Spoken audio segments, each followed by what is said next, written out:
going to be a brand new game that never existed before. So ready? Go.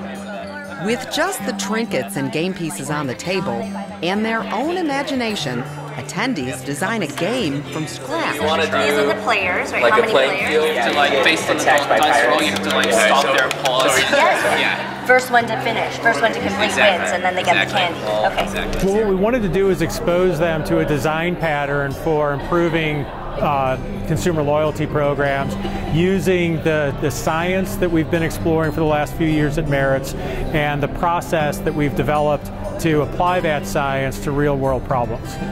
This persuasive design lab is grounded in principles of neuroscience and suggests traditional points-based loyalty programs based on rational thinking are outdated.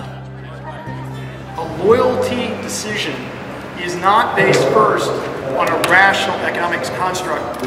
All the science the last 20 years now tells us it's based first on emotion. So if you can connect to somebody emotionally rather than rationally, you're much more likely to move their behavior. And that's what we need to do in loyalty programs.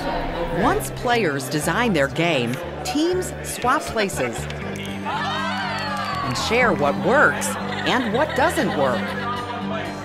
So you learn how valuable rapid prototyping is and how valuable it is to get the game into the hands of someone else who isn't a designer so that you can get the feedback on what's missing or what works well. Or what Next, teams are tasked with designing game-like solutions for an imaginary airline loyalty program.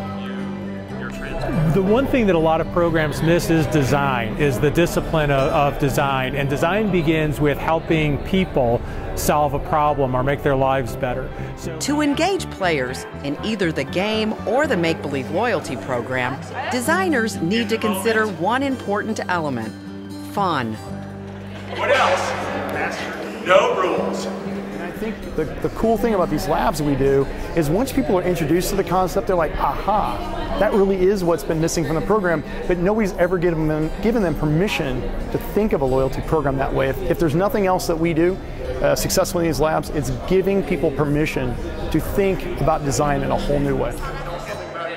Monique Smith is excited to apply the ideas she's learned in the lab at the South African bank where she works, and admits she was surprised to hear that the science behind most current loyalty programs is outdated.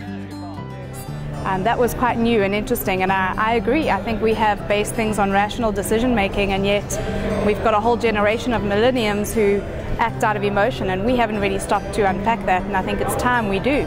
You know, so instead of trying to take a set of tools or design principles and saying, you know, here you go, here's the playbook, I liked that what we did today was, you know, more from the ground up. You know, what are you about? What are your customers' actual challenges? And then, you know, how can we use some of these techniques to craft something that makes sense for them? He's going home with practical design tips he can apply not only to loyalty programs, but to everyday life.